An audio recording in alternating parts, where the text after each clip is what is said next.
Alhamdulillah wassalatu wassalamu ala rasulillah wa ala alihi wa sahbihi wa ba'd. Ya Allah, awsina suwiyyan ila Allah wa ta'ala muttaqun wa la tamutunna illa wa antum muslimun. Faqala ta'ala ya ayyuhalladzina amanu taqullaha haqqa tuqatih wa la tamutunna illa wa antum muslimun. Wa qala ya ayyuhan nasu ittaqu rabbakum alladzi khalaqakum min nafsin wahidah wa khalaqa minha zawjaha وبث منهما رجالا كثيرا ونساء فاتقوا الله الذي تساءلون به والارحام ان الله كان عليكم رقيبا. Bapak Ibu sekalian, saudara-saudariku yang semoga selalu dimuliakan oleh Allah Subhanahu wa taala. Alhamdulillah kita dapat berjumpa kembali di kesempatan ini di tempat di rumah Allah ini dalam rangka untuk sebagian ilmu yang telah diberikan oleh Allah Subhanahu wa taala. Kita awali dengan memohon kepada Allah semoga aktivitas kita hari ini dinilai oleh Allah sebagai ibadah yang diikhlaskan hanya kepadanya. Yang kedua, Allah pernah menjanji di dalam Al-Quran bahwa siapapun yang mengamalkan amal soleh atau melakukan satu kebaikan dia niatkan karena Allah, maka Allah berjanji akan memperbaiki keadaan hidupnya. Itu tercantum di surah ke-16, surah An-Nahl ayat 97. Perhatikan bagaimana di sana Allah berjanji, man 'amila shalihan, siapa saja yang melakukan satu amal saleh, tidak harus banyak, satu saja, min dzakarin aw untha. Amal saleh itu dilakukan oleh laki ataupun perempuan. Jadi tidak ada batasan. Mau laki-laki, mau perempuan, mau dewasa, mau anak-anak, mau kaya, mau prasejahtera, apapun profesi dan keadaannya. Perhatikan kalimat Qur'annya, wa huwa mu'minun. Syaratnya amal ini dilakukan dalam keadaan yakin karena Allah, ikhlas dia lakukan itu. Falanuhyiyannahu hayatan thayyibah, maka Allah akan memperbaiki keadaan hidupnya dengan lebih baik dalam pandangan Allah Subhanahu wa taala. Ini seringkali saya ulang-ulang dan ini yang kesekian kalinya untuk menambah motivasi kita dalam belajar. Hayatan thayyibah menurut para ulama tafsir itu diartikan dengan dua arti. Istilah hayat thayyibah itu punya dua makna. Satu, bisa berarti memperbaiki keadaan hidup kita dengan menghilangkan persoalan yang sedang kita hadapi. Jadi hayat thayyibah bisa berwujud solusi dari persoalan hidup yang sedang kita alami. Barangkali mohon maaf di kesempatan ini ada di antara kita yang sedang punya persoalan di rumah tangganya, di kantornya, di kampusnya, di sekolahnya. Subhanallah, kalau hari ini kita jadikan niatkan karena Allah, pelajaran kita sebagai amal soleh yang ikhlas kita lakukan karena Allah, subhanallah, maka mudah-mudahan siapapun yang masuk ke rumah Allah ini berniat untuk belajar, maka Allah mudahkan setiap persoalan yang sedang dia alami. Itu bagian yang pertama. Yang kedua, hayatan thayyibah itu juga bisa berarti memberikan ridha dan keberkahan dalam hidupnya. Ridha dan berkah lainnya, ridha dan berkah. Kalau sudah ridha berarti menghadirkan segala yang halal, menghilangkan segala yang haram. Jadi kalau Allah sudah ridha, misalnya kita sudah punya pekerjaan, punya keadaan hidup, menurut Allah ini ada yang haram di sini. Tidak akan ketemu antara yang halal dengan yang haram. Nanti yang haram Allah akan paksa dikeluarkan dari dirinya. Yang halal akan didatangkan pada dirinya. Minimal dengan perasaan dulu. Tidak tentang ketika mendapatkan yang tidak baik, ya. Tidak suka melakukan hal-hal yang tidak diperkenankan oleh Allah. Nanti puncaknya pada yang ringan-ringan itu menurut sementara orang, dia tidak ingin melakukannya. Bisa membicarakan keburukan orang lain, dihindari, itu wajar, masih biasa. Tapi kalau nonton acara pada hari membicarakan persoalan orang lain, tentang gosip, tentang perilaku orang dan sebagainya, dia sedikit saja dia sudah menghindar. Dia iklan yang tidak sesuai, permuka awal, menampilkan agar tidak layak, tidak elok, dia langsung pindahkan. Itu di antara mana hayat thayyibah. Jadi hari ini, subhanallah, barangkali mohon maaf sebelumnya, saat sementara orang masih sibuk dengan aktivitasnya, hari Ahad dari kemarin ada yang weekend, kemudian sekarang juga panasnya, alhamdulillah, ya, pertama kita syukuri itu. Bukankah dengan semakin panas, Bekasi semakin dikenal, ya, di lingkaran internasional. Eropa juga tahu Bekasi sekarang. Jadi dilihatin gambar aja, ada matahari, ada Bekasi, ada bumi kan ya. Baik. Alhamdulillah nikmati saja dulu. Dengan itu menjadi lebih mudah dikenal kita. Tahu siapa orang Bekasi, tahu modelannya, belajar tentang sejarahnya. Jika kita beriman kepada Allah, kata Al-Qur'annya, itu akan datang kebaikan-kebaikan. Barangkali Allah kasih jalan dengan sesuatu yang kita tidak suka, tapi dengan itu ada kebaikan yang bisa kita dapatkan. Dalam keadaan panas antum datang, dalam keadaan sibuk orang lain bekerja, berlibur, beraktivitas, kita memaksakan datang ke rumah Allah, maka subhanallah, Allah sangat berhak untuk memberikan janji kepada kita hayatan thayyibah. Mudah-mudahan akhirat kita di sini tidak sia-sia dan bisa ada ilmu yang bisa kita bahas. Tapi syarat yang tadi satu, wahwa minun. Maaf ya, sudah capek-capek datang panas-panas, ditinggalkan kesibukan kita, liburan yang direncanakan ditunda dulu dan sebagainya. Tapi datang ke sini ternyata tidak ikhlas, hanya untuk tahu saja, ya, hanya untuk sampai saja dan sebagainya. Maka mohon maaf, apa yang Allah janjikan rasanya sulit nanti kita dapatkan. Karena itu, mengawali kajian kita di hari ini, mari kita perbaiki dulu niat kita. Setelah kita duduk, bersiap untuk belajar, menjadikan orientasi pelajaran kita hanya untuk Allah semata, tidak bagi yang lain. Itu bagian yang pertama. Selanjutnya Bapak Ibu sekalian, kita akan masuk pada pelajaran inti kita, meneruskan kajian kita yang beberapa pertemuan yang lalu itu sempat terselingi oleh bahasan kajian yang lain. Silakan boleh bergabung, sini masih luas kalau ini di dalam, silakan boleh bergabung. Ada keutamaan yang berbeda, silakan Bapak tinggal pilih atau Ibu tinggal pilih mau atau tidak.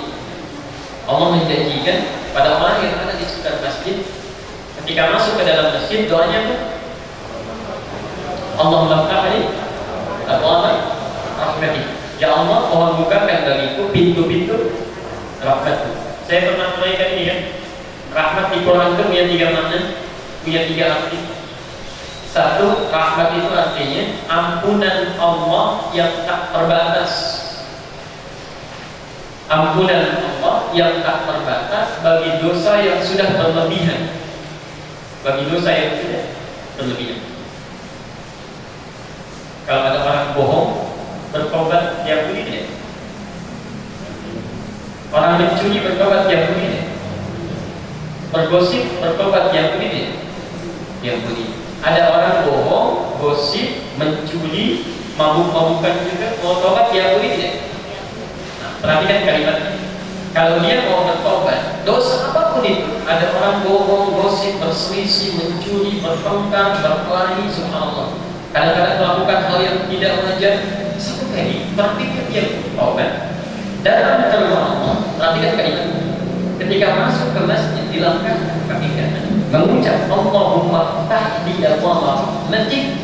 Makna rahmat diterangkan di Quran di surah 39 As-Surah ayat 53. Perhatikan, ya ibadiyalladzina asrafu ala anfusihim. Katakan Muhammad pada hamba-hambaku, hei hambaku yang merasa telah israf dalam berbuat dosa. Israf itu sesuatu yang berlebih, tidak wajar. Dulu pernah melakukan mabuk ia, bohong ia, mencuri ia, kan? Mohon maaf, berselisih juga, bertengkar dan juga mencaci maki. Sekarang dia ingin tobat. Kalimatnya la taqnatu min rahmatillah. La taqnatu min rahmatillah. Jangan putus asa dari rahmat Allah. Jika engkau masuk ke masjid, melangkahkan kaki kanan, dimasukkan kaki kita, bacaannya Allahumma ftahli abwaaba rahmatik. Dengan kaki melangkah masuk, itu Allah sedang menunggu. Kira-kira dosa mana yang mau saya ampuni? Kesalahan apa yang mau saya perbaiki, saya luruskan? Karena itu Bapak Ibu sekalian, kalau sudah ada kesempatan tidak masuk kita, duduk kita di situ, sibukkan diri kita dengan doa, minta istighfar kepada Allah, minta kebaikan, semoga Allah memberikan ampunan kepada dosa-dosa yang sudah kita lakukan. Mohon maaf ya, mohon maaf sebelumnya. Kita tidak tahu kapan kita pulang. Kita tidak tahu kapan kita wafat. Saat orang lain belum disentuh, digerakkan datang ke sini, kita langsung dipanggil oleh Allah barangkali ingin menyempurnakan kehidupan kita, menghapuskan dosa kita sebelum pulang menghadap Allah Subhanahu wa taala. Mudah-mudahan untuk masuk bacakan itu artinya sedang ditunggu. Yang kedua, rahmat itu juga berarti solusi dari persoalan yang sedang dialami. Solusi dari persoalan yang sedang dialami. Dalilnya Quran surah 2 Al-Baqarah ayat 155 sampai 157. Ayat 155 sampai 157. Singkat kata Allah, orang yang hidup pasti akan menghadapi berbagai cobaan, ujian. Walanabluwannakum bisyai', kami akan uji, pasti kami akan uji orang yang hidup itu dengan berbagai ujian. Minal khauf, kadang-kadang khawatir, takut, gelisah. Pasti itu, gak ada orang hidup gak gelisah, pasti gelisah. Takut, ustaznya terlambat datang gelisah. Okay? Mohon maaf misalnya besok mau ada acaranya juga kurang tertata dengan rapi, khawatir, takut dan sebagainya. Wajur, kadang-kadang belum makan kita, lapar. Wanaqsi minal amwal, kekurangan harta, dulu hidup berkecukupan, sekarang mulai berkurang. Wal anfus, ada persoalan di jiwa, sakit, semakin parah. Kadang-kadang ada yang tetangga kita meninggal, kerabat kita. Wal thamarat, berusaha bekerja tapi hasilnya tidak seperti yang diharapkan, itu ujian hidup. Kata Allah, perhatikan, alladzina idza asabatuhum musibah qalu inna lillahi wa inna ilaihi raji'un. Kalau dia sabar, meyakini bahwa itu ketentuan Allah. Jadi kalau antum sedang diuji, sabar saja dulu. Dikasih panas dengan Allah. Alhamdulillah, Allah berikan saya panas, dengan itu cucian cepat kering. Subhanallah, Allah berikan saya hujan, dengan itu menjadi tentram keadaan. Subhanallah, jadi kalau kita sabar dengan keadaan itu, Allah berikan solusi. Nah, persoalannya saat antum masuk masjid mengucapkan Allah maafkan ya Allah, nanti itu langsung turun ayat. Perhatikan ayat 157-nya. Ulaika alaihim shalawat. Orang-orang itu dipuji wa rahmah, dan dinanti oleh Allah untuk diberikan solusi. Jadi kalau masuk masjid kita ada kesempatan masuk ke dalam, kita memohon kepada Allah Subhanahu itu supaya jadi Allah. Seakan-akan mengatakan kamu punya masalah apa? Punya keinginan apa? Sekarang kamu minta saya kabulkan. Jadi itu keutamaan yang kedua. Dan ketiga, ini yang paling penting adalah pemberian yang tak terbatas. Rahmat itu nanti pemberian yang tidak terbatas. Itu ada di surat pertama ayat ketiga. Ar-Rahman Ar-Rahim. Rahman itu artinya pemberian dunia yang tak terbatas. Rahim artinya pemberian akhirat, hanya diberikan pada orang Islam saja. Baik. Dan di sini saya berikan rumusnya sederhana. Satu, kalau Bapak Ibu mengaji dengan siapa saja, ikut taklim dengan siapa saja, ada di masjid misalnya, kalau kita sudah hadir di dalamnya, kemudian membaca doa Allahumma fa'li wa rahmati, maka sibukkan kita dengan 3 permohonan ini. Hindarkan yang tidak bermanfaat. Minta pengampunan dosa. Sedang punya persoalan, minta solusinya pada Allah. Dan kemudian kalau butuh rezeki, butuh kita kecukupan itu, langsung minta, jangan ragu. Yakin saja pasti diberi. Insya Allah kalau kita mintakan itu ada kebaikan yang kita dapatkan. Rumus kedua, ini khusus bagi para ayah. Kalau anda masih sibuk bekerja, kalau tidak betul pesan saya, selesai melakukan pekerjaan, sebelum pulang ke rumah, mampirlah ke masjid. Sholat 2 rakaat, kemudian serahkan urusan kita pada Allah, minta Allah berikan kebaikan. Kita subhanallah tidak usah menunggu lama, silakan coba lakukan itu, akan ada, sekali lagi, akan ada perubahan dalam diri kita. Ketenangan, kenikmatan, kelancaran rezeki, kedamaian dalam aktivitas, silakan coba ya. Insya Allah Senin besok mulai pekerjaan, silakan lakukan. Sebelum pulang ke rumah, mampir masjid, mintakan itu kepada Allah. Semoga Allah memberikan kebaikan kepada kita semuanya. Baik, mari kita lanjutkan. Hari ini kita akan kembali pada bahasan utama kita mengenai fikih sholat. Pertemuan yang lalu kita telah sampai pada pembahasan bacaan sholat dalam sholat setelah Al-Fatihah kemudian sholat. Hari ini kita akan bahas bab yang baru mengenai rukuk dalam sholat. Rukuk dalam sholat.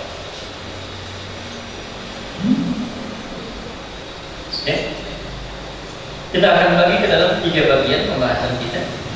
Mudah-mudahan bisa sesuai waktunya. 1, tentang hikmah ruku. Apa maknanya ruku itu? Apa hanya gerakan biasa menunduk ya? Atau jangan-jangan ada hikmah yang mesti kita ambil, terapkan nilainya dalam kehidupan. Yang kedua, tata cara ruku, caranya bagaimana? 1, hikmah ruku. Kedua, tata cara ruku. Dan yang ketiga, bacaan ruku, doa ruku. Hikmah tata cara dan bagaimana. Sudah? Sekarang dicatat dulu dari ini. Quran surah Al-Fatih surah 48. Quran surah Al-Fatih surah 48 ayat 29. Ayat 29. Dua. Quran surah Al-Baqarah ayat 43. Ayat 43. Tiga. Jadi Al-Baqarah ayat 129. Ayat 129. Dan ayat 151. Ayat 151 dalam kurung plus 152 kurung tutup. Dalam kurung plus 152 kurung tutup.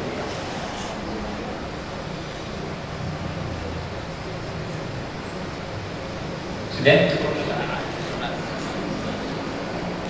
Dilihat kembali Quran surah Al-Fatih surah ke-48 ayat 29, Quran surah Al-Baqarah ayat kedua, Quran surah Al-Baqarah ayat 129 dan 151 dalam kurung plus 152. Sudah? Berarti dulu sampai di sini. Bapak Ibu sekalian, kita telah bahas dari mulai awal ya, tentang bahasan sholat, dari mulai berdiri dalam sholat. Masih ingat ya?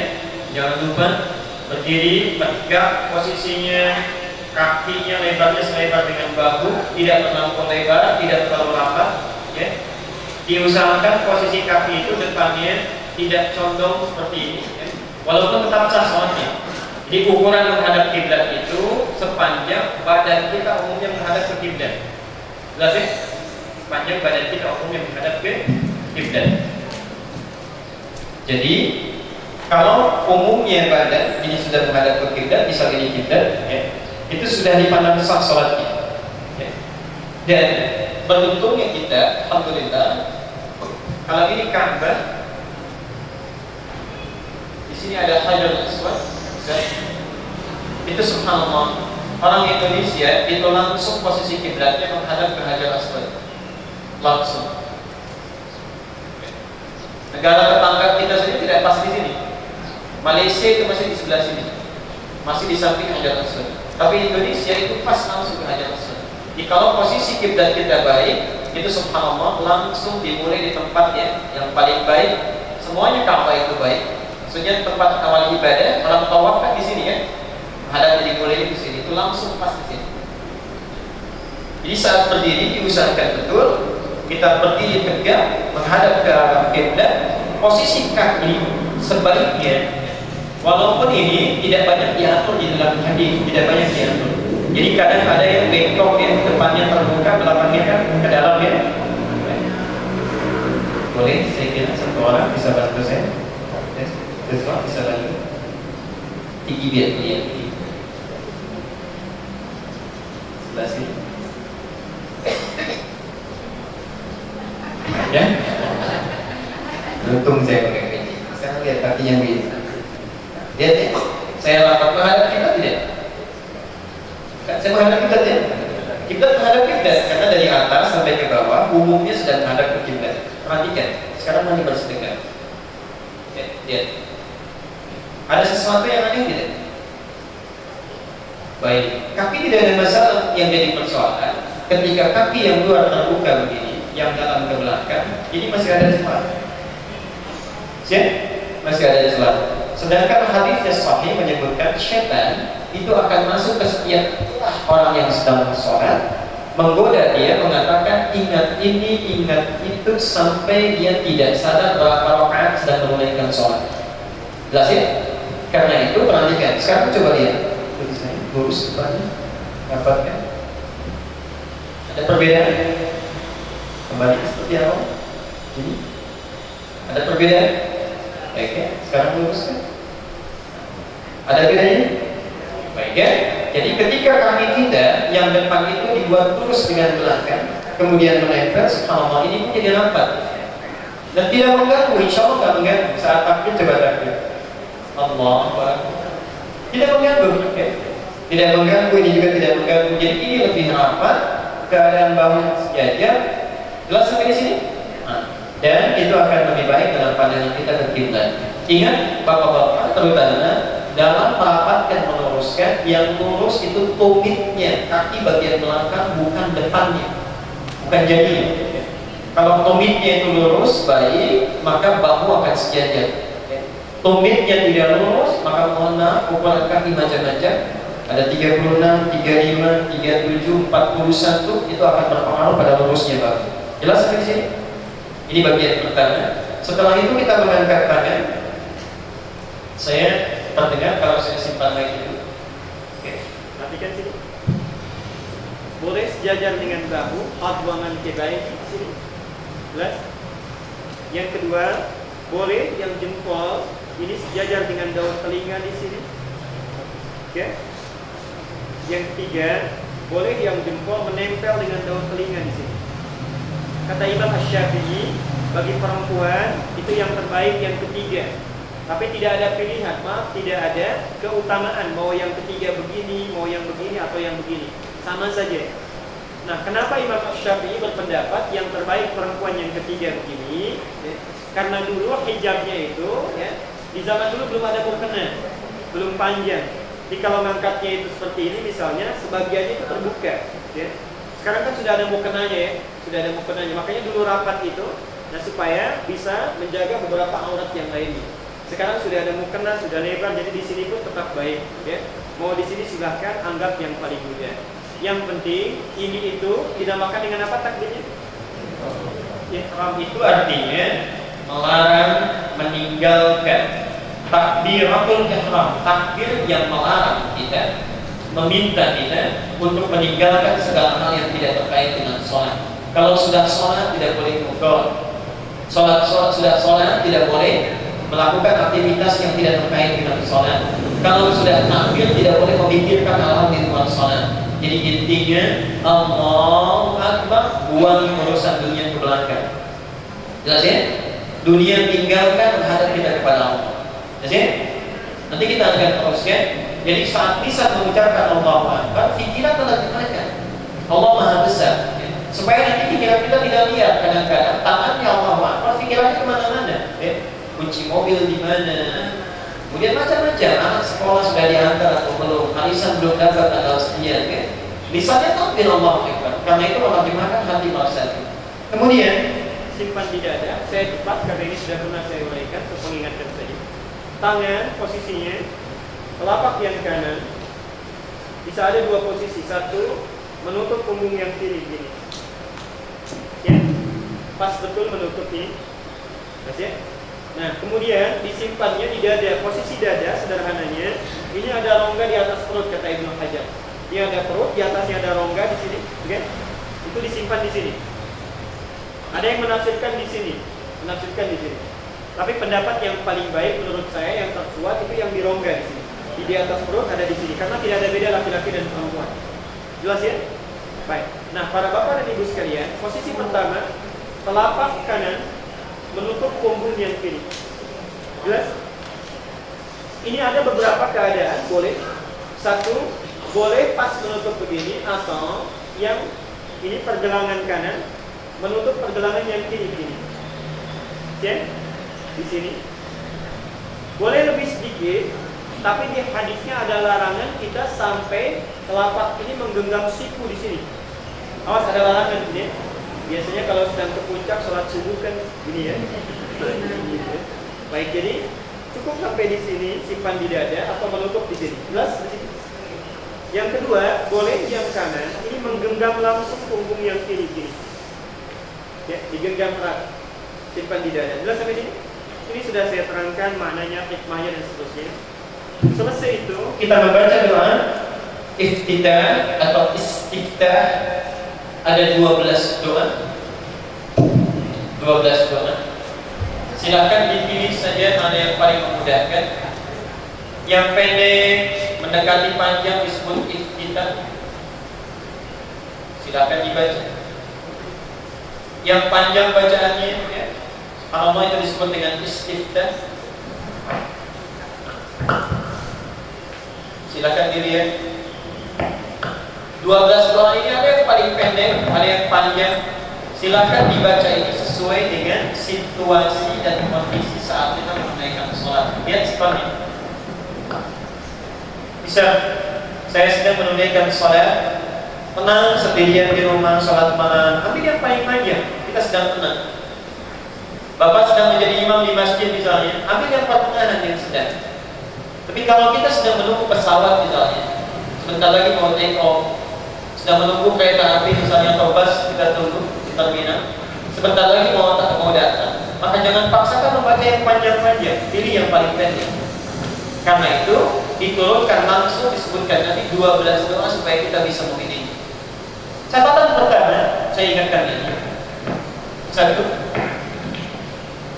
Nabi seringkali membaca dalam sholat yang dilakukan di siang hari, dari fajar sampai dengan isya.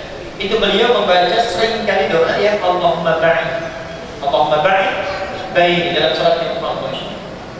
Itu sholat siang. Pada sholat malamnya beliau membaca doa yang wajhiyya lillahi dan seterusnya. Itu ada di Sahih Muslim, hadis 1848. Lihat poin di sini. Kenapa Nabi pada sholat siang seringkali membaca yang Allahumma ba'id baini? Para ibu dan bapak sekalian, saya pernah sampaikan bahwa manusia itu seringkali lebih banyak melakukan aktivitas di siang hari dibandingkan di malam hari. Di pekerjaan manusia itu banyak dilakukan di siang dibandingkan malamnya. Umumnya demikian, kecuali nelayan ya. Tapi umumnya manusia lebih banyak beraktivitas di siang hari. Rumus kehidupan mengajarkan seseorang yang banyak melakukan aktivitas itu besar kemungkinan kelirunya. Maaf, lisan yang banyak bertutur itu kemungkinan besar salahnya dibandingkan dengan orang yang menjaga banyak diamnya. Kaki yang sering melanggar itu kemungkinan besar salahnya dibandingkan yang tertata. Demikian tangannya, matanya dan sebagainya. Karena itulah saat sholat siang yang dibaca Allahumma ba'id baini, supaya kita sebelum sholat menghadirkan perasaan kesalahan yang kita perbuat. Rumus misal tadi dari sholat subuh sampai siang ini sebelum pohon mau jam 11, kira-kira ada nggak di antara kita yang tidak punya salah? Tunjuk tangan. Saya kasih hadiah. Ayo, yang merasa tidak punya salah angkat tangan, saya kasih hadiah. Tinggal pilih aku atau dua. Nomor 1, nomor 2. Pasti ada saja salahnya. Nah, sebelum kita sholat rumusnya, coba hadirkan, rasakan kesalahan apa yang kita perbuat.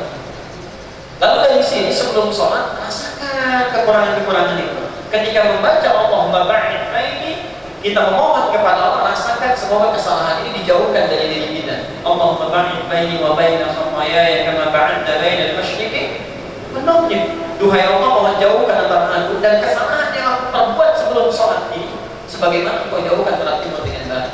Allahumma naqqini minal khataaya kama yunqqa al-thawbu wal abyadu minad danas. Bayangkan ya, ibu yang mungkin pernah cemberut kepada suami, ya, anak yang tidak taat kepada orang tua sebelum ini bisa, ayo rasakan itu, minta kepada Allah untuk membersihkan itu semua. Malam, kenapa membaca wajah itu? Ya, ini adalah gambaran kepasrahan kita tawakal kepada Allah. Karena malam itu, malam itu suasananya lebih khusyuk, lebih enak, lebih tenang. Ini kalau kita pasrah itu, kehusyuan cepat datang. Inna nasyi'atal laili hiya ashaddu wat'an wa aqwa qila. Surah Al-Muzammil ayat yang ke-6 itu. Kalau kita bangun malam kata Allah, maka itu akan lebih khusyuk ketika kita mengucapkan berbagai kalimat. Nah, saat kita membaca wajah ini, dipasrahkan diri kita. Duhai Allah, wajah lillahi ta'ala samawati wal ardh. Saya pasrahkan diri saya sepenuhnya kepada Engkau, penguasa langit dan bumi. Inna salati, kalau saya sholat hingga malam ini, wa nusuki, saya beribadah hingga detik ini, wa mahyaya, kehidupan saya hingga malam ini, wa mamati, atau Engkau akan wafatkan saya tepat di malam ini. Bayangkan ibu malam-malam kita mengatakan, ya Allah, mungkin Engkau akan wafatkan saya di malam ini.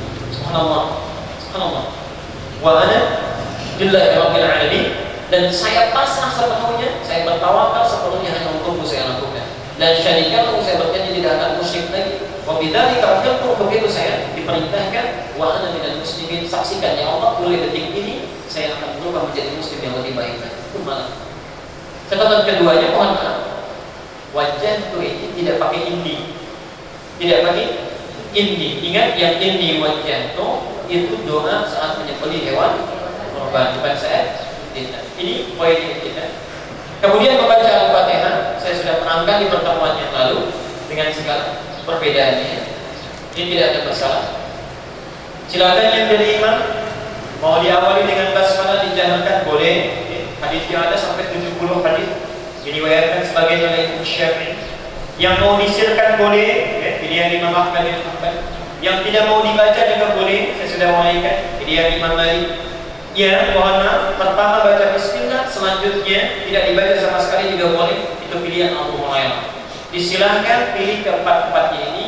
Boleh disirkan, tidak dibaca sama sekali, dijamakkan basmalahnya, atau pertama dibaca selanjutnya tidak, semuanya benar. Yang sama yang tidak baca Fatihah, ya, atau yang tidak sholat kemudian rame-rame berdebat. Tapi yang paling penting rahasianya, ingat ini rahasia pertama. Saat kita membaca Al-Fatihah, kemudian sampai pada ayat Iyyaka na'budu wa iyyaka nasta'in, kita mengatakan, ya Allah, kami kepadamu saja kami menyembah, hanya untukmu na'budu wa iyyaka nasta'in. Sekarang kami punya permohonan, hanya akan kami tujukan kepadamu. Perhatikan di sini, Mas. Itu sebetulnya dijawab oleh Allah. Ada jawaban di hadis qudsinya. Hadza baini wa baina 'abdi. Dua hal ini perjanjian komitmen antara aku Allah dengan hambaku manusia kita. Wa li 'abdi, kalau hambaku benar menjadikan aktivitas sebagai ibadah, masalah ini poinnya, rahasianya ini. Sekarang kamu mau minta apa, aku kabulkan. Apapun yang diminta, Allah berjanji akan kabulkan. Persis ketika kita membaca ayat ini, kemudian membaca ihdinas shiratal mustaqim, rasakan, mohonkan kebutuhan kita di dalam hati. Ya Allah, saya punya persoalan ini. Ya Allah, Kau yang mau memberikan solusi dan sebagainya. Jelas sampai di sini? Selesai ini, kemudian kita membaca surat. Ingat rumusnya?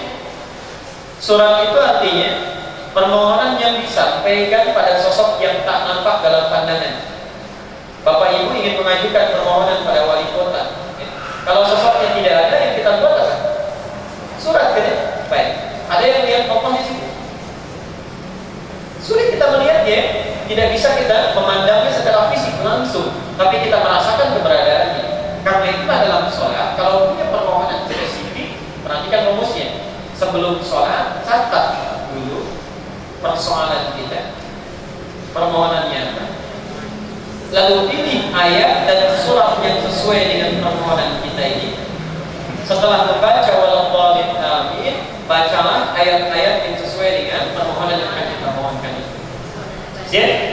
Bisa, kalau sekarang akan ada yang minta terkait pekerjaannya, ingin dimudahkan, bisa dibaca di surat Al-Isra ayat 79 sampai 60. Bisa, ada di antara kita pekerjaannya tidak sulit, tapi datang lagi, mudah tapi banyak. Al-Insyirah itu solusi yang sangat bagus. Bisa, ada di antara kita sedang ujian, ingin dibukakan kecerdasan, Taubah 122 itu sangat baik. Bisa, ada di antara bapak ibu anaknya mulai tumbuh, ingin soleh, rajin sholat, ya, akhlaknya baik. Surat Luqman ayat 13 sampai 15, 13 sampai 19 solusi yang sangat indah. Di rumah tangga, pulang suami marah-marah terus, ya. An-Nisa ayat 19, itu tawaran yang sangat bijak. Bapak pulang, istri cerewet luar biasa. An-Nisa 34. Jadi di kamar yang berbeda masing-masing baca ayat yang berbeda. Semua ada, tinggal dipilih saja, tinggal dipilih. Persoalannya kita nggak hafal yang hafal cuma Anas lagi. Kalau di luar panas kan yang enak baca yang full ya. Walaudo Giraudin Nas. Pantas sudah dari subuh sampai isya, minggunya ketemu jin lagi. Karena suratnya itu yang dibaca. Karena itu yang mulai hari ini coba sehari satu ayat saja. Tidak menuntut banyak, satu ayat sehari. Insya Allah tidak akan sulit ya. Kalau kita berniat bagus, doanya juga baik, semangat yang kuat, satu ayat sehari itu tidak sulit. Alif Lam Mim kan gampang ya. Alif Lam Mim satu ayat, besoknya satu ayat lagi pelan-pelan. Yuk saya ajarkan doa. Allahumma paksain, paksa ya. Yuk, mohon. Antum cuma ingin-ingin, kalau nggak dipaksa itu nggak akan dapat. Mulai besok paksa, sehari satu ayat, sehari satu ayat. Saya sudah ajarkan, sudah saya berikan juga rumus. Di sini sudah saya ajarkan cara menghafal Quran. Nanti kita ambil satu sesi ya, supaya ada sesinya. Insya Allah nanti saya berikan dulu tuntunannya, nanti sesi khusus kita untuk menghafal itu. Nah sekarang, kalau orang tidak hafal ayatnya, tidak tahu suratnya, maka subhanallah Allah berikan 3 kesempatan yang lainnya, tidak harus membaca ayat Al-Quran. Inilah yang akan kita bahas saat ini. Kesempatan yang kedua, rahasia kedua dalam sholat adalah rukuk. Rukuk.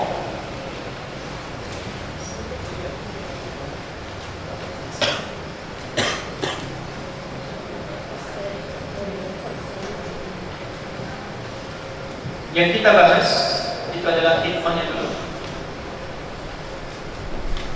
kemudian caranya, baru kemudian doanya.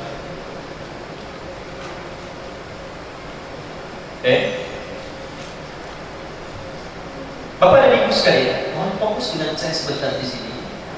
Kelemahan terbesar kita dimanapun, terutama di negara kita di Indonesia, ketika kita belajar tentang tata cara ibadah, syariat dalam itu, salat, puasa, zakat, haji, umrah, biasanya fokus kita itu hanya pada yang 2 ini. Bagaimana caranya sholat dengan benar? Doanya, bacaannya seperti apa? Selesai. Bagaimana cara tawaf yang benar? Caranya seperti apa? Doanya bagaimana? Selesai. Tapi jarang di antara kita yang belajar tentang hikmahnya. Apa sih makna sholat ini? Kenapa kita diminta rukuk? Apa tujuan rukuk itu lurus? Apa maknanya dalam kehidupan? Kenapa tawaf itu harus 7 kali? Kenapa setelah itu dilakukan sa'i? Apa artinya sa'i dan seterusnya?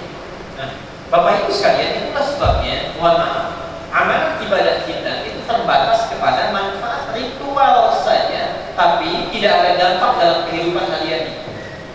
Contoh, fungsi sholat itu, kata Allah, diantaranya, Quran surah 29 ayat 45, mencegah perbuatan keji dan munkar. Inna sholata tanha 'anil fahsya'i wal munkar. Saya sering kali uraikan haji ini diantaranya fahsya itu gosip, ghibah, membicarakan keburukan orang lain, pornografi, warna aksi, berkata kotor, mungkar, mohon maaf ya, berbohong, mencuri, berselisih dan sebagainya, korupsi itu mungkar. Perhatikan, orang tahu cara sholat, tidak ada yang keliru ketika rukuk, bacaannya bagus, fasih tajwidnya, tapi persoalannya, kok baru selesai sholat sudah membicarakan keburukan orang lain.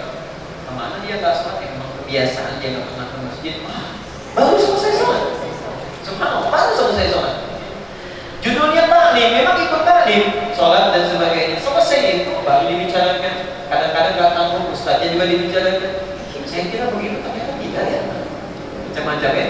Mungkin sholatnya bagus, rapi, bacaan bagus, selesai sholat senangnya berselisih, senangnya bertengkar, meributkan sesuatu yang tidak penting dan sebagainya. Subhanallah, inilah persoalannya. Orang belajar caranya, doanya, tapi tidak pernah mengerti hikmahnya. Padahal Nabi Rasul ketika beliau diutus oleh Allah, kemudian diberi tugas menjadi seorang Rasul, subhanallah, lihat tugas utamanya ketika menjelaskan kita bagaimana menuntun cara ibadah sesuai dengan Nabi itu betul, tapi bagaimana Nabi mengajarkan? Ternyata Nabi mengajarkan 3 cara. Ini tuntunannya, caranya begini, doanya begini, hikmahnya seperti itu. Perhatikan di antara dalilnya Al-Baqarah 129. Bahkan sebelum Nabi diutus, Nabi Ismail alaihissalam saat membantu ayahnya Ibrahim meninggikan bangunan Ka'bah di Makkah itu sudah berdoa, Rabbana wab'ath fihim, ya Allah nanti kalau utus seorang rasul, Rabbana wab'ath fihim rasulan, ya Allah mohon nanti utus seorang rasul fihim. Rabbana wab'ats fihim rasulan minhum, di kalangan mereka di Makkah, dari Makkah. Minhum, orangnya orang asli mereka. Jadi hadirnya akan di Makkah dan lahirnya dari kalangan orang ini. Bukan orang yang imigrasi misalnya datang ke sini, ya. Atau lahirnya bukan di Makkah, tidak. Ismail Ibrahim berdoa supaya di samping rumah Allah di Ka'bah itu akan terlahir seorang rasul dari kalangan penduduk Makkah. Perhatikan, membawa tugas satu, yatlu alaihim ayatika, menyampaikan wahyu Al-Quran. Quran turun sampaikan, tidak boleh bohong, ya. Jadi turun ayat beliau sampaikan, itu petunjuk Al-Quran.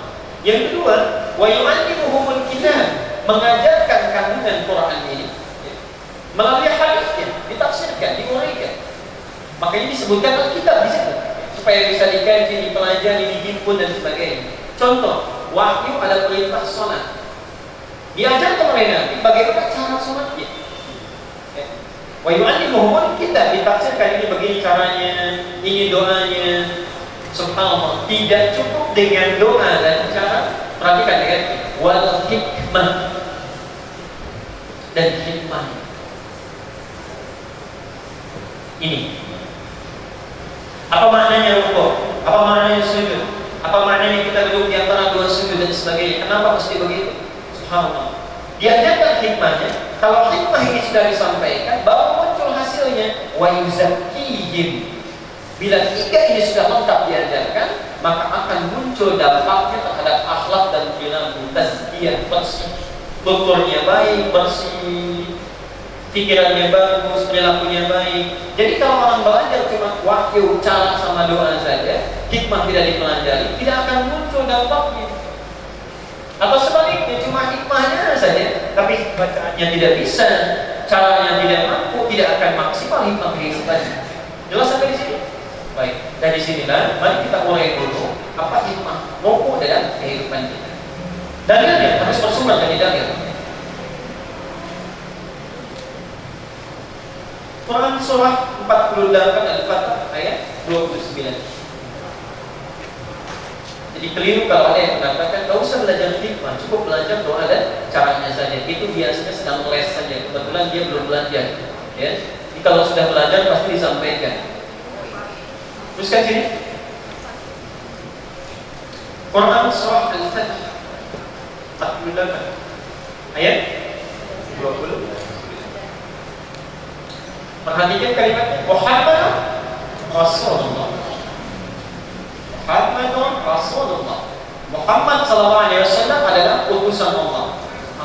Ini ingin menunjuk kata Rasul di sini, memberikan isyarat bahwa ingat-ingat catatan kita di ilmu tauhid, bahwa segala yang Allah turunkan itu mesti dalam petunjuk Rasul, petunjuk Muhammad sebagai Rasul. Jelas ya? Jadi ingat, sholatnya harus sesuai petunjuk Muhammad sebagai seorang Rasul. Umrahnya begitu, kemudian juga infaknya begitu. Demikian seterusnya ibadah.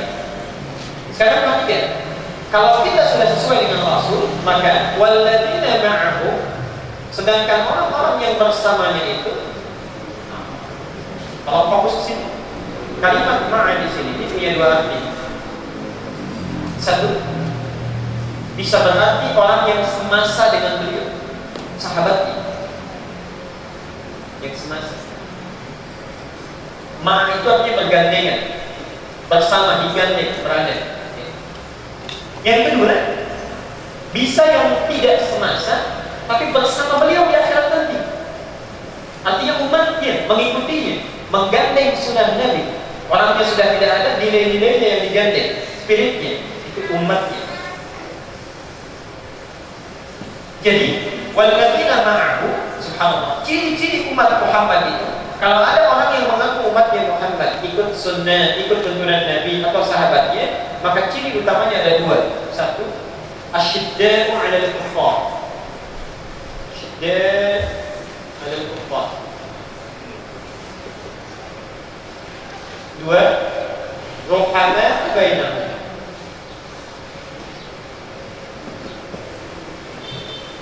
Asyidda' 'alal kuffar. Asyidda' itu tegas, keras.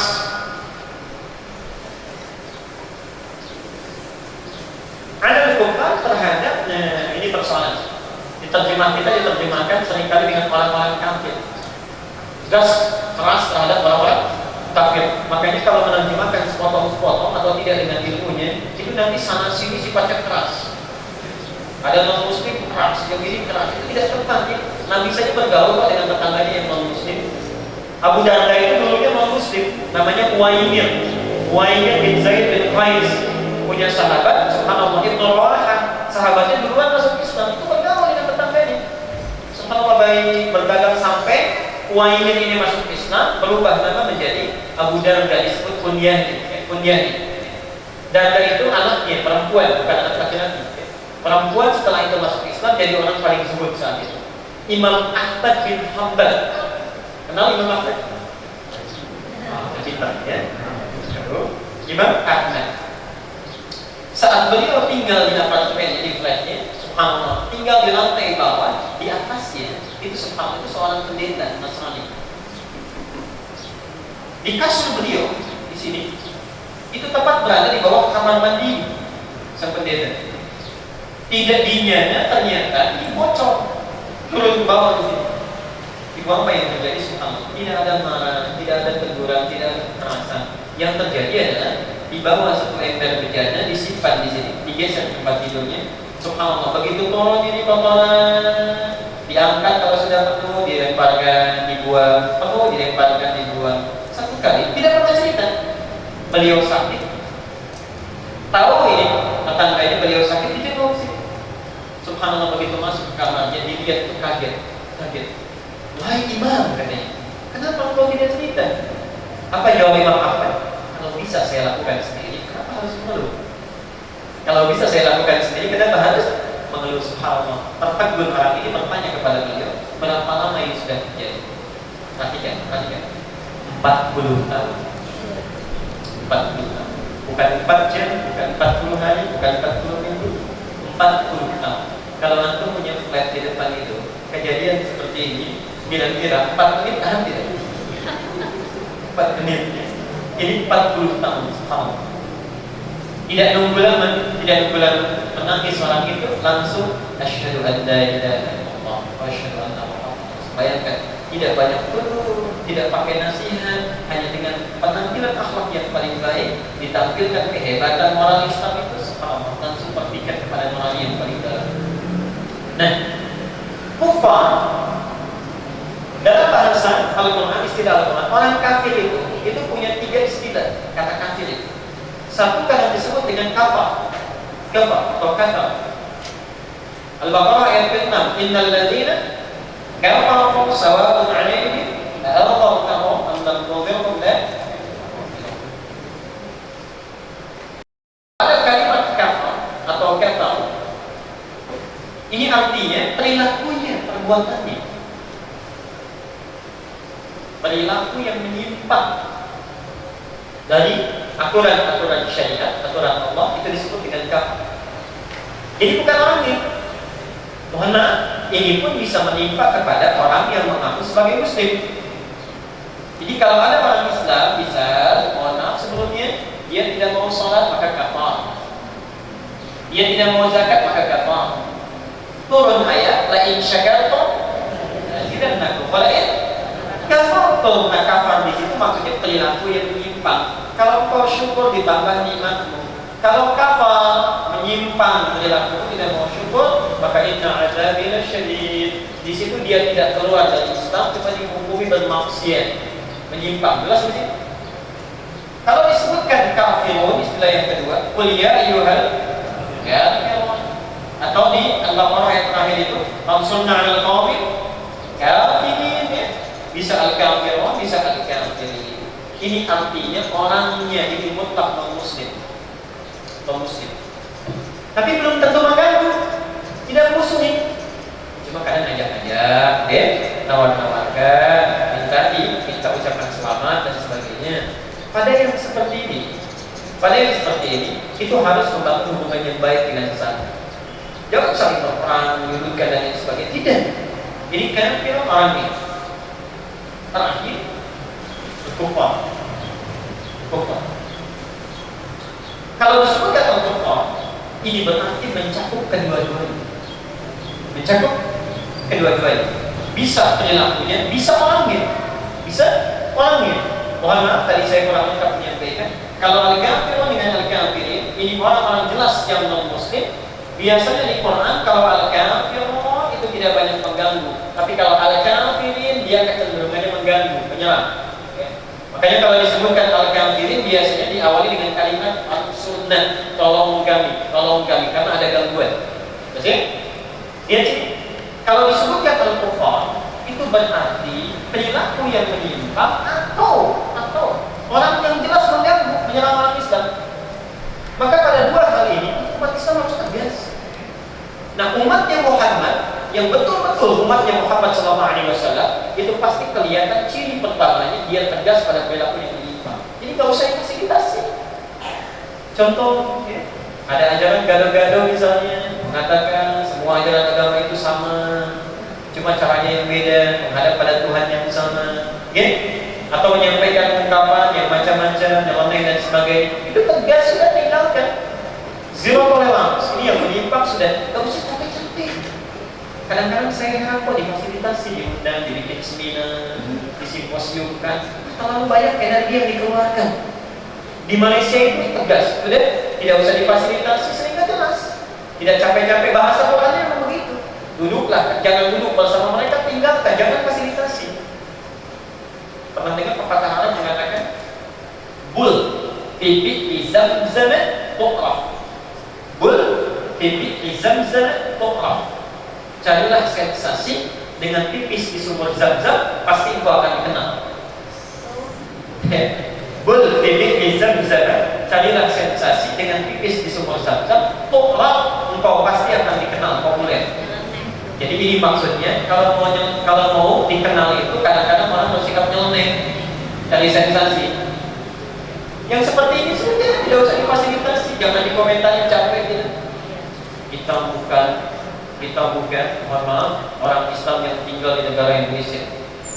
Tapi kita adalah orang Indonesia yang beragama Islam. Bingungkan, bikin pusing, udah nggak usah dianggap.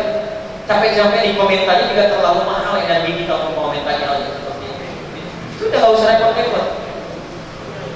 Hukum konstitusi berada di atas hukum agama kita. Itu repot itu sudah.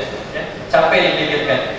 Jadi kalau misalnya mau wafat, jangan ditalkinkan pakai la ilaha illallah, bacakan pasal KUHP.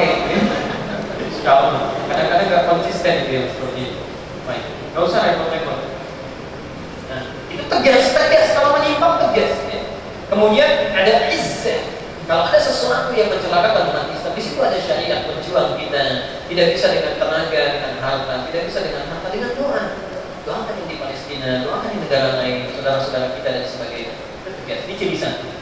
Ciri dua, rohna bainahum, sebaliknya terhadap sesama muslim itu sayangnya luar biasa. Perhatian, menyayangi, kan? Mencukupkan kebutuhan, saling melengkapi. Subhanallah, perhatikan. Baik itu muslim dengan muslim, sesama muslim atau sebaliknya muslim dengan musliman, saling memberikan perhatian, merayu persaudaraan. Perhatikan kata Nabi, muslim satu dengan yang lain itu seperti bangunan yang saling melengkapi, yang mengokohkan. Muslim satu dengan yang lainnya seperti satu tubuh. Idza syaka minhu udhun, kalau satu terkena penyakit mengadu yang lainnya merasakan. Jadi rumusnya pada yang menyimpang tegas sesama muslim itu baik. Saya berikan kabar gembira ya Bapak Ibu sekalian, bisa kita ambil saja, ini kita praktek. Subhanallah. Nanti ada hadis sahih saat di hari kiamat, ini panas belum seberapa. Hari kiamat itu matahari sedang di atas kepala kita. Subhanallah, orang sudah kecapean, tidak peduli mau masuk surga atau neraka, yang penting tetap dihisab.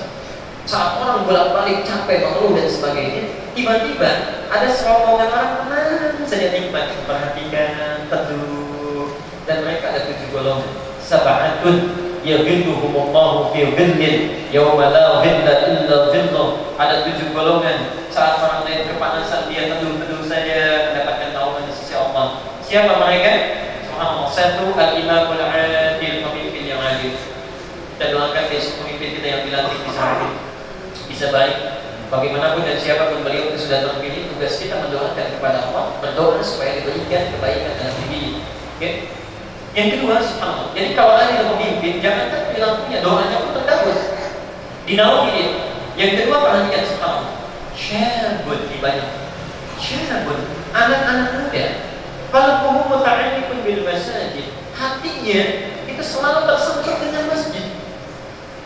Remaja biasanya senang main motor-motoran, main sana sini. Yang ini tidak. Yang lain senang main nonton bola, melakukan aktivitas. Yang ini yang ingat masjid saja. Subhanallah. Jadi ada anak muda dalam masjid, ada anak muda dalam masjid, itu lain. Oke? Jadi ada yang nyangkutnya di masjid, ada yang nyangkutnya di TV. Subhanallah, yang ini senang bola, tanggal 25 El Clasico, masjid lawan Barcelona, pertemuannya segini, Messi akan memecahkan rekor sebagai pencetak gol terbanyak di La Liga. Cepat sampai tahu itu informasinya. Tahajud nggak hafal. Tahajud nggak hafal. Masjid yang mana buka nggak hafal. Rencana sholat subuh kesiangan. Nah itu baru pemuda dalam masjid. Yang ini subhanallah, masjid dekat dengan masjid mau di hari kiamat. Yang terakhir itu, perhatikan nomor 3, saya bacakan 3 saja. Bapak Ibu sekalian, ini poin. Rajulan yatahabbani fillah. Dua orang yang saling mengasihi, menyayangi, memperhatikan karena Allah. Karena Allah. Subhanallah. Saat ada ta'lim di SMS temannya itu kita ikut ta'lim. Kalau kamu ada waktu, subhanallah, aja. Mau sholat berjamaah dia aja. Dia perhatikan, ingatkan teman terbaik itu yang menunjukkan pada kebaikan, bukan orang yang banyak memberikan dia. Tunjukkan kebaikan, arahkan perhatian dengan baik ke teman yang baik. Sekarang persoalannya, perhatikan sih.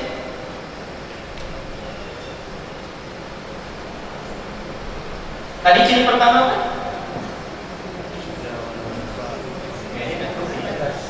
Tegas. Pada yang begitu. Yang kedua, lemah lembut, kan? Berkasih sayang, kasih sayang. Sesama muslim. Ini sesama muslim. Yang ini yang menyimpang dan kufar. Ayo perhatikan sekarang.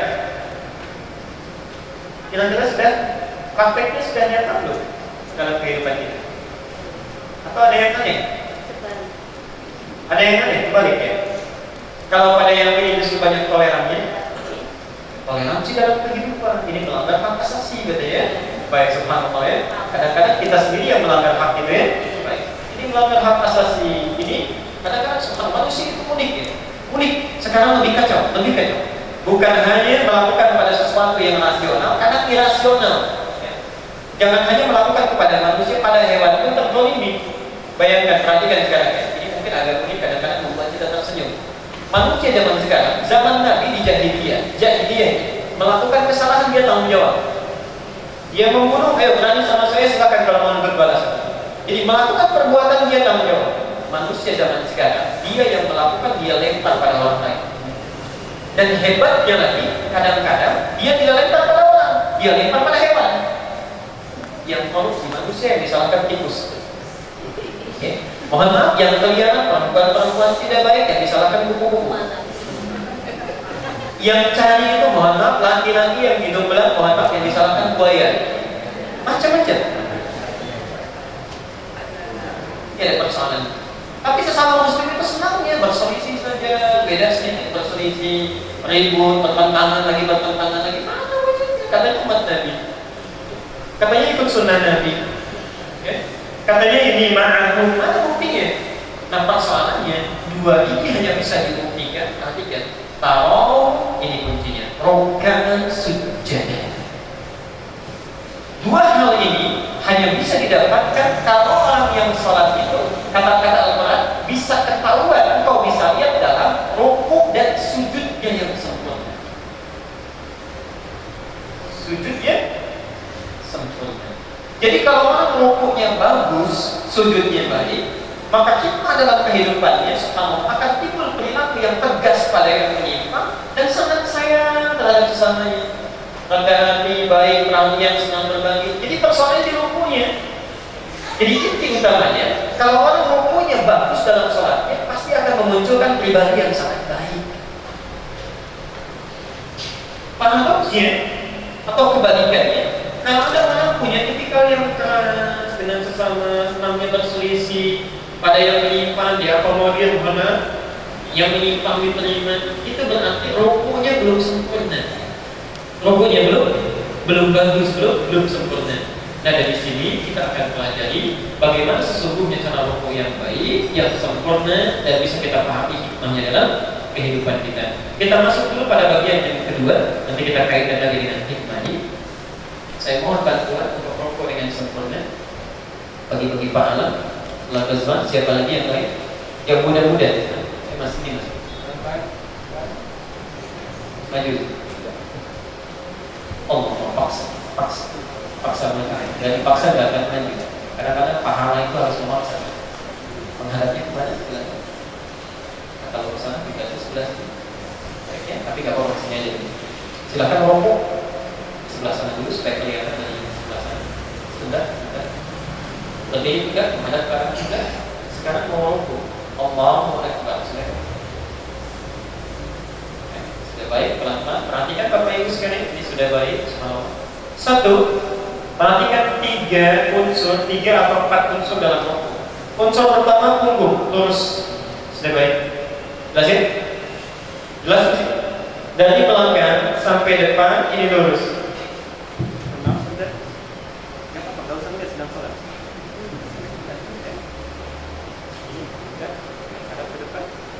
Dia punggung lurus, rata, ini yang baik. Tadi saya luruskan. Jelasin. Yang digambarkan oleh Rasulullah. Nanti kita sempurnakan karena di bawahnya ada yang kurang sempurna. Kalau disimpan satu bagian, kemudian dialirkan air, itu tidak tumpah. Ini subhanallah, ini juga sama ini, karena belum dibuka bungkusannya.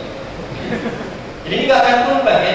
Kalau dikasih air, jadi nggak akan tumpah, lurus. Oke. Jelas sampai sini? Satu. Yang kedua, ini akan saya sempurnakan.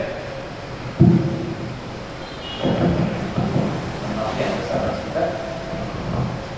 Siku itu bukan ke dalam tapi keluar. Ya, turun sedikit. Jadi ini nggak terlalu tinggi. Ya.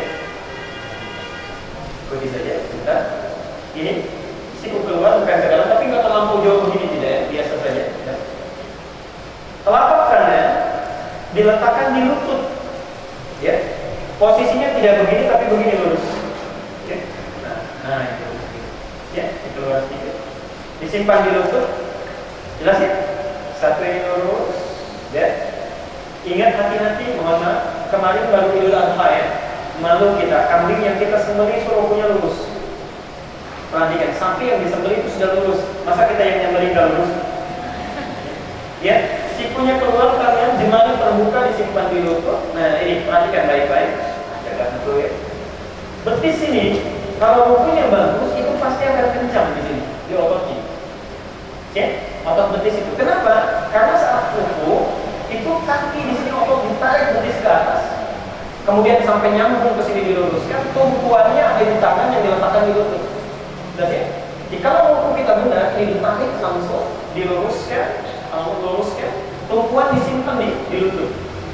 Ini insya Allah mau dia terus ke mau itu. Insya Allah, silakan atau di sini saja biar lebih mudah. Kalau orang benar rukunya, itu subhanallah satu dari sisi fisik itu akan memberikan dampak pada kesehatan. Minimal encok itu bisa sembuh. Satu.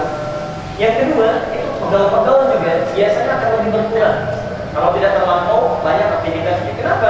Kalau kita jalankan yang paling banyak dipakai, digunakan, itu kan otot betis ya. Yang diterapkan supaya kebanyakan. Jadi kalau sholat kita bagus, ruku itu ditarik, diluruskan lagi. Jadi saat kita mulai ruku, usahakan betul tarik otot ini, kemudian bawa ke atas. Jadi seakan-akan kita agak naik gitu ya, tapi tetap berpijak. Ini ditegangkan, tarik ke sini, kemudian dari tarikan itu plus dimaksimalkan ke depan dengan lurus tumpuan di telapak tangan. Jelas di sini?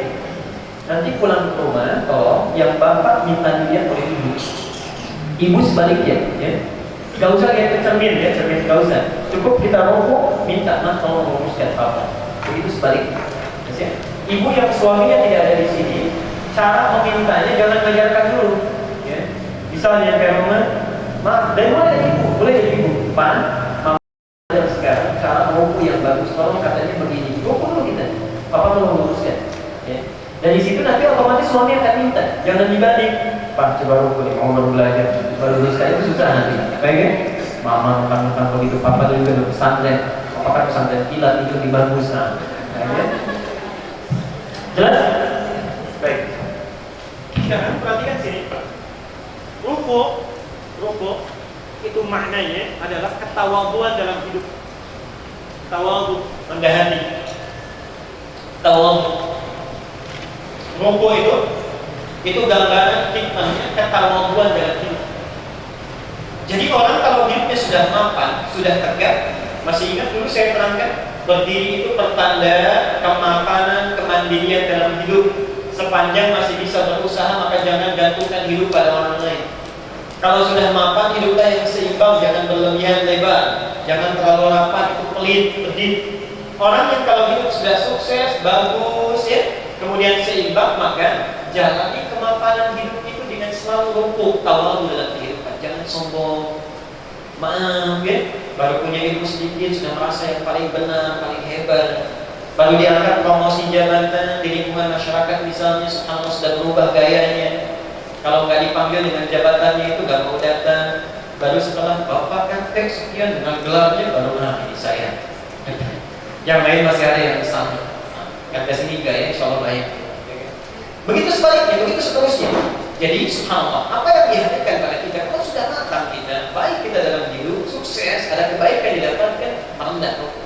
Nah, ruku yang terbaik, perhatikan, ruku yang paling baik adalah satu lurus, tidak dibuat-buat. Jadi merendah itu jangan karena ada banyak orang kita menjadi sopan, orang nggak ada keluar perilaku aslinya. Ya. Mohon maaf di hadapan banyak orang ketika taklim logonya luar biasa, mencatat, selesai itu ramenya, gitu kan? Seperti biola salah gesek kadang-kadang sana sini dan sebagainya. Mohon maaf di hadapan banyak orang rajinnya jamaah luar biasa, orang tidak ada baru kemudian nampak. Orang yang rokok itu tidak dibuat-buat, tawang kulit lurus, tawang lurus. Yang kedua subhanallah, tangan terbuka, jemari terbuka, rohana ubainahu. Ciri orang tawadhu sekalipun hidupnya mapan itu selalu terbuka tangannya, suka membantu orang lain, ringan tangannya. Temannya butuh ini dia berikan, perlu pertolongan dia coba bantu, subhanallah, tidak tertutup. Ada orang yang memang nampak seperti tawadhu, bagus, tidak dibuat-buat, dibilang orang punya persoalan, maaf ini bukan tugas saya, maaf ini bukan kewajiban saya. Orang tawadhu tidak. Orang yang rokoh dengan baik, lurusnya, tangannya terbuka dan dilakukan pijakan yang kuat, berpijak pada ketentuan Allah Subhanahu wa taala. Jelas di sini? Baik. Jadi itu antara cara dan terakhir, saya cepat. Boleh kalau mau di sebelah sini. Terakhir, doanya. Dan kita berhenti di sini.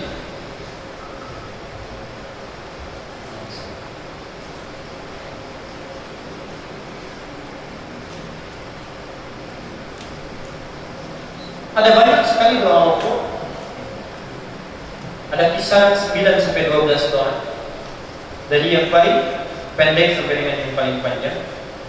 Saya contohkan saja yang paling populer ada 2 atau 3. Satu yang paling pendek, subhana rabbiyal azim. Subhana rabbiyal azim. Ini insya Allah ada di setiap buku-buku tentang fikih salat. Mau yang sifatnya lengkap misalnya di fikih-fikih dahulu, yang khusus tematik pembahasan sifat sholat nabinya itu Qayyim al-Jauziyah, sifat sholat nabinya Nasruddin al-Albani misalnya, coba ada.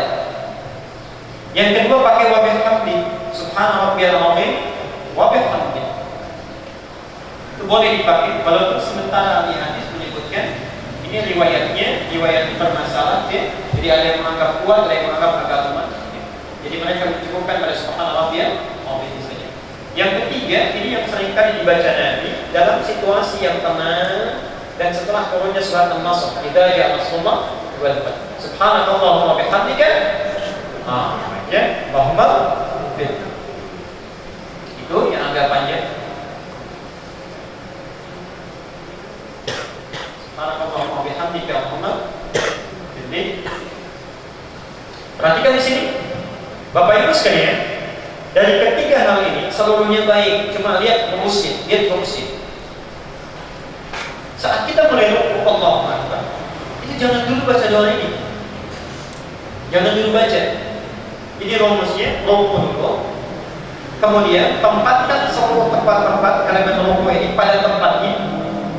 Tangan jemari menempel dulu pada lutut. Kemudian punggung lurus dulu. Kalau sudah merasakan ketenangan, darah mengalir dengan nyaman, ya, kita sudah tenang rukuk, baru doa dibaca. Jadi bukan baru turun sudah baca. Baru begini baru terus biar naik lagi gitu kan, 3 kali. Semua itu berbahaya. Yang pertama, mohon maaf ya, biasanya perilaku seperti itu membuat nafas tidak teratur. Hati-hati dalam ilmu kesehatan, ketika kita rukuk apalagi sujud, itu jantung mulai memompa darah dengan kencang. Karena itu orang yang baru turun sudah bicara, itu cenderungnya capek nih, berat nafasnya. Ya. Apalagi hati-hati ya, Nabi pernah menegur seseorang nanti dalam rukuk, apalagi sujud. Nabi pernah menegur seseorang saat sujud yang sikunya ke dalam begini. Saat sujud siku ke dalam. Biasanya Nabi kalau menegur itu ditunda dulu, selesaikan ibadahnya, baru kemudian beliau tegur atau luruskan. Ini 3. Saat sujud langsung oleh Nabi diingatkan, jangan lakukan itu, berbahaya. Hati-hati, orang sedang rukuk apalagi sujud, sikunya ke dalam, kan jantung memompa darah dengan kencangnya, dialirkan ke otak. Kalau ditutup diafragma ini, itu bisa menghambat jalur pernafasan. Orang bisa meninggal itu. Orang bisa meninggal. Karena itu saat kita akan rukuk, turun dulu, tenangkan dulu, rasakan nikmat, enak. Kalau sudah tenang, berdoa itu nyaman. Ya, berdoa itu nyaman. Nah, nanti kalau sudah enak, dirasakan tenang, baru kita berdoa. Silakan pilih yang mana saja. Subhanallah biar Muhammad, kata Nabi rumusnya saat rukuk perbanyak pengagungan terhadap Allah, agungkan Allah. Subhanallah biar Muhammad, subhanallah wa bihamdika Allahumma ighfirli. Nah, yang menarik subhanallah. Kalau ini sudah dibaca, ini doa yang pertama yang mesti dibaca. Baru setelah itu ini rahasia kedua dalam buku. Yabtahuna fadlan, balik ke Al-Fatah ayat 29. Fadlan min Allah wa ridwan. Ini min Allah wa ridwan.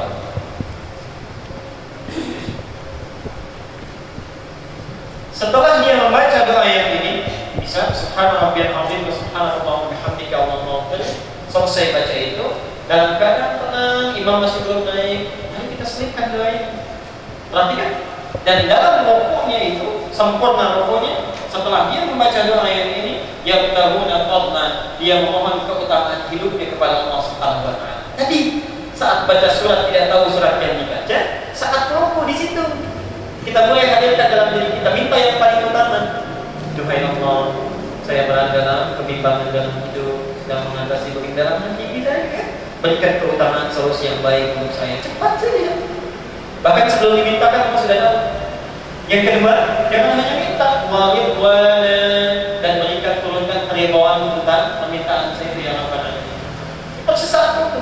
Subhanallah rabbiyal azim. Kemudian subhanallah wa bihamdika Allahumma ighfir. Selesai itu, masih ada waktu untuk bangun, untuk rukuk. Kita bacakan misalnya dalam hati, tidak boleh membaca melafazkan hal yang tidak dituntunkan nanti dan melakukan hal yang tidak dicontohkan. Cukup kita lakukan ini perintah Al-Quran, ini perintah Al-Quran. Bahkan nanti saat sujud itu langsung ada perintahnya dari Nabi juga. Ya, perhatikan, yabtahuna fadlan min Allah wa ridwan. Dia memohon solusi kebaikan yang utama dalam persoalan yang dihadapi wa ridwan, dan Allah minta Allah meridhoi atas segala yang dia mohonkan itu. Boleh kita apa saja. Sedang ujian, kan? Sedang ada persoalan di rumah tangga, kerjaan di kantor dan sebagainya. Jadi itu Bapak Ibu sekalian, intinya satu, rukuk mengajarkan ketawaduan dalam hidup. Orang yang rukuknya baik pasti menjadi pribadi muslim yang baik, rendah hati walaupun hidupnya mapan. Yang kedua, rukuk harus dilakukan dengan sempurna, punggung lurus secara fisik, tangan siku keluar, jemari kemudian memegang lutut kita, dan kaki dibitis betis itu, ototnya tertarik dengan baik sampai dengan ke atas. Ini menandakan bahwa tawadhu yang baik tidak dibuat-buat, tangan selalu terbuka dan kuat pijakannya dilakukan karena Allah Subhanahu wa taala. Saat rukuk, jangan dulu membaca doa sebelum tubuh kita baik sempurna dengan keadaan tenang, baru baca doa yang diajarkan. Setelah itu mohon dalam hati kita kebaikan seperti perintah Quran. Yang paling utama yang kita mohonkan adalah Allah ini. Demikian pembahasan kita hari ini. Insyaallah pertemuan yang selanjutnya kita akan bahas tentang yang tidak. Dan mohon ingatkan saya sebelum datang ke sini, saya akan coba berikan resume ikhtisarnya, ringkasannya, sehingga nanti Bapak Ibu juga bisa menyesuaikan catatan dengan resume yang mungkin bisa saya berikan sebagai pelengkap kerja. Insya Allah di kesempatan yang akan datang, saya kira saya cukupkan dulu sampai di sini. Bagi yang ingin melengkapi, meluruskan atau memberikan pertanyaan untuk kita diskusikan, saya persilahkan. Ada waktu 5-10 menit sebelum zuhur kita tunaikan. Saya persilahkan. Tidak ada, alhamdulillah kita bisa akhiri sehingga bisa bersiap untuk wudhu dan sholat. Cukup?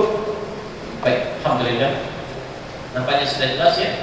Uraian sudah jelas. Kalau sudah dipahami, jelas, tidak ada yang ditanyakan. Tinggal kita mempraktekkan dalam kehidupan kita. Saya titipkan yang jadi imam di masjid ini. Ingat ya, imam juga mewakili betul keadaan makmumnya. Karena itu belajar dengan baik fikih sholatnya.